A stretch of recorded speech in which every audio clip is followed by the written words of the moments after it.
Assalamualaikum warahmatullahi wabarakatuh. Yang terhormat kepada Ibu Lulu selaku dosen pengampu Bahasa Indonesia dan teman-temanku yang berbahagia.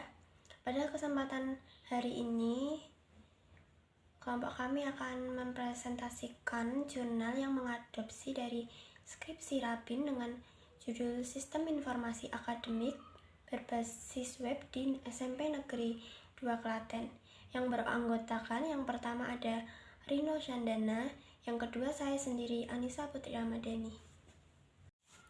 Di sini saya akan menjelaskan mengenai topik-topik pembahasan yang akan kita bahas di presentasi kali ini. Yang pertama ada pendahuluan, dan yang kedua ada kajian teori, ketiga ada metode penelitian, keempat data, kelima perancangan sistem, dan yang terakhir merupakan kesimpulan dan saran. Di sini saya akan menjelaskan mengenai poin pertama, yaitu pendahuluan.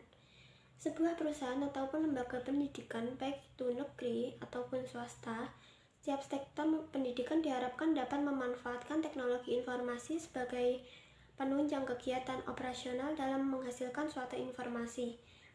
Setelah adanya sistem informasi, harus diperhatikan dari segi pemanfaatan dan pengamanan yang tepat, agar hasil yang dicapai dapat sesuai dengan tujuan yang memenuhi kebutuhan pengguna teknologi itu sendiri. Teknologi informasi adalah suatu teknologi yang digunakan untuk mengolah data, termasuk pendapatan, menyusun, memproses, menyimpan, dan memanipulasi data dalam berbagai cara untuk menghasilkan informasi yang berkualitas. Informasi yang dihasilkan harus relevan, akurat, dan tepat waktu sehingga bisa digunakan untuk keperluan pribadi, bisnis, pendidikan, pemerintahan, dan dimanfaatkan untuk pengambilan keputusan. Berdasarkan hasil observasi pada SMP Negeri 2 Klaten, sebagai tempat dilakukannya penelitian yang meliputi interview, wawancara, dokumentasi, dan data primer, sistem pendataan siswa yang sekarang dirasakan masih banyak kekurangan yang terjadi dikarenakan sistem yang ada masih menggunakan lembaran kertas dan banyak arsip, sehingga dapat menyebabkan data-data yang ada mudah hilang ataupun rusak. Data-data sekolah seperti data siswa, guru, dan nilai terkadang susah dicari saat dibutuhkan. Informasi sekolah diumumkan melalui media mading, sehingga bagi siswa yang jarang melihat mading akan ketinggalan informasi dan update data yang sangat lambat dikarenakan sistem tidak berbasis online. Penelitian yang akan dilakukan untuk membuat sistem informasi akademik berbasis web yang dilakukan di SMP Negeri 2 Klaten.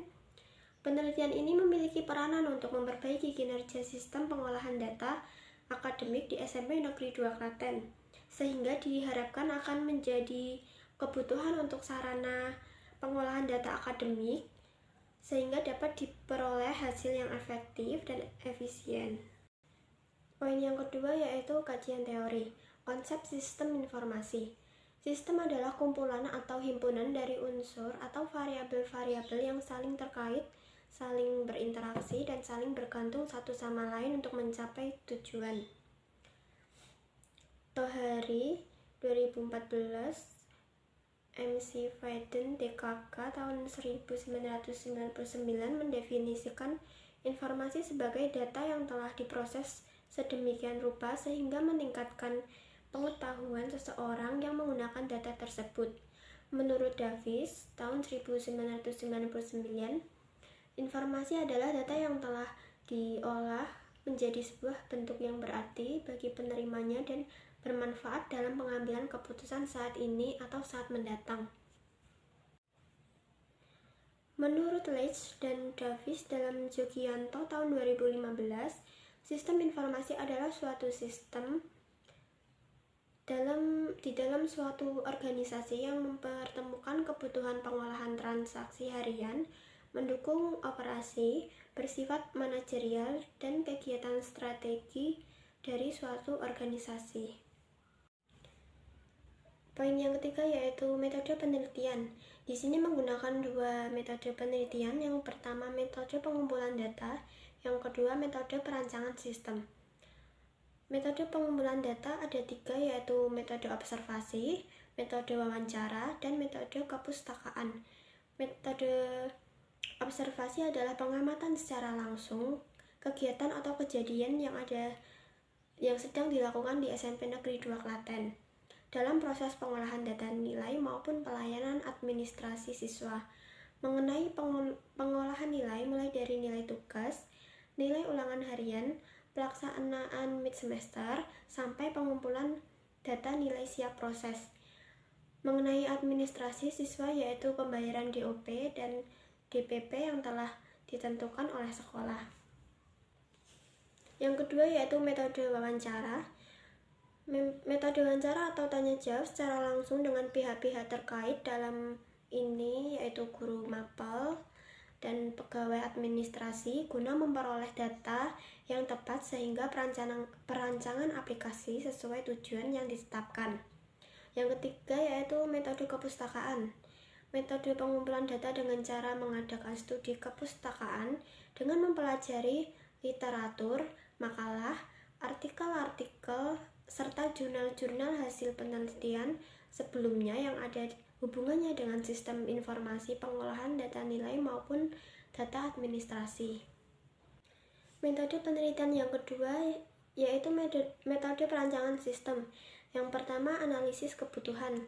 Analisis kebutuhan adalah analisa yang dilakukan untuk menentukan input dan output yang diinginkan berdasarkan data yang diperoleh. Yang kedua, perancangan sistem. Perancangan sistem merupakan tahapan yang dilakukan untuk membuat sebuah rancangan program berdasarkan input dan output yang diinginkan. Setelah variabel-variabel yang merupakan catatan prosedur dan formulir pengolahan data nilai diketahui, maka variabel yang relevan antara teori dan kenyataan digunakan untuk pembuatan model dan program komputer yang menyangkut hal-hal penetapan input dan output. Yang ketiga yaitu implementasi siswa. Setelah pembuatan perancangan sistem, maka langkah selanjutnya adalah mengimplementasikan hasil perancangan ke dalam program Delphi 7.0 dan MySQL. Selanjutnya, setelah program selesai, maka diuji coba entry data menggunakan nilai maupun pembayaran administrasi yang berupa lembaran formulir ke dalam sistem pengolahan data nilai dan pembayaran administrasi. Yang keempat, evaluasi sistem. Evaluasi merupakan langkah setelah data nilai di entry dan mencoba tombol-tombol akses seperti penyimpanan, pengeditan, dan penghapusan data untuk mengetahui kesalahan atau trouble yang mungkin terjadi, sampai dipastikan sistem dapat berjalan dengan sempurna.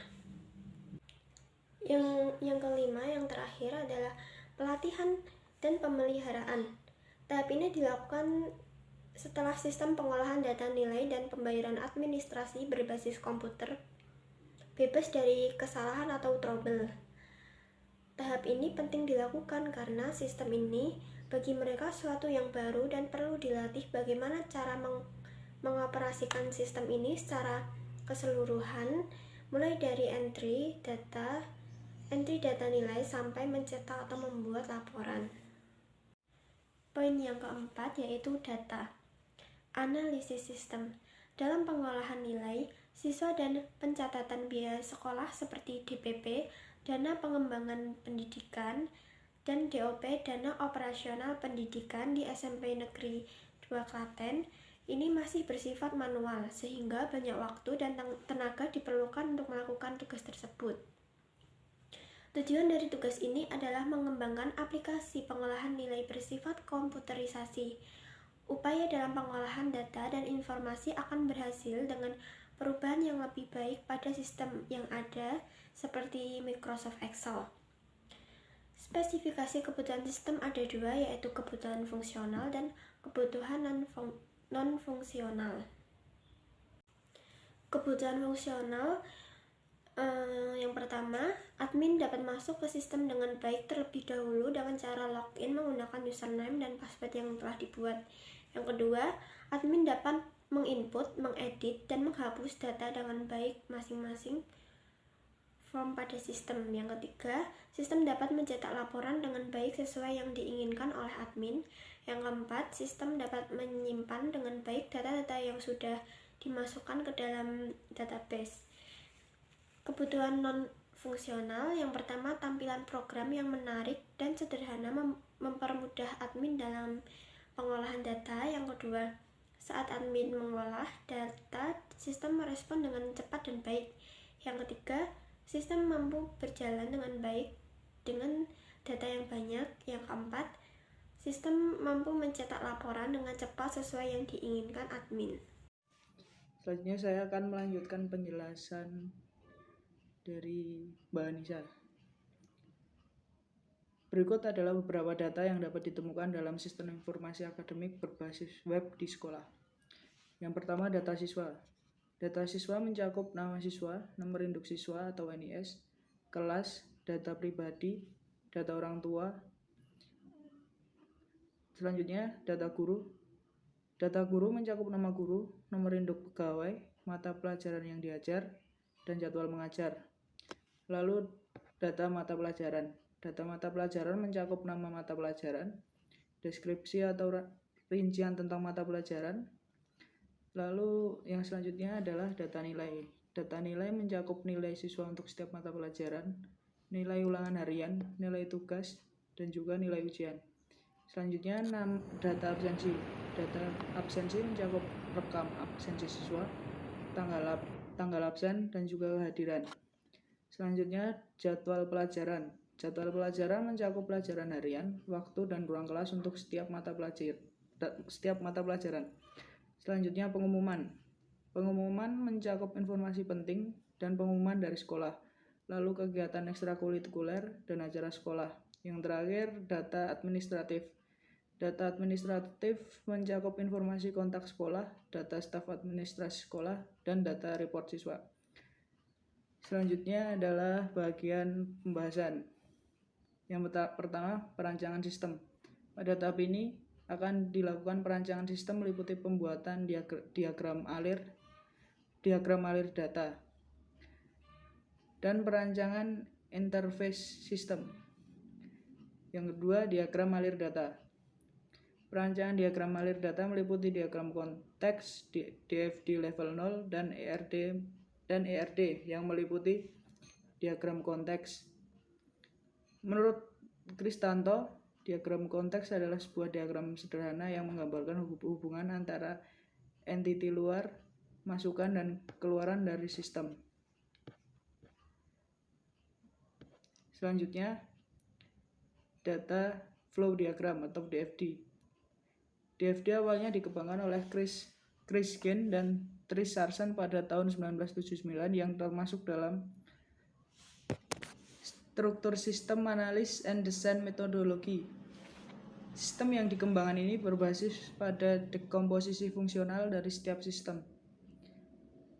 Edward Yordan dan Tom DeMarco memperkenalkan metode yang lain pada tahun 1980-an, di mana mengubah persegi dengan sudut lengkup dengan lingkungan untuk menotasikan.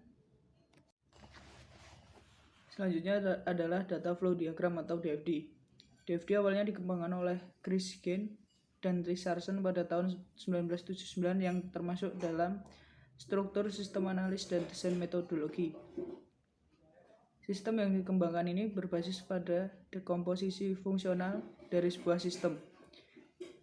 Edward Yordan dan Tom DeMarco memperkenalkan metode yang lain pada tahun 1980-an, di mana mengubah persegi dengan sudut lengkung dengan lingkaran untuk menotasikan.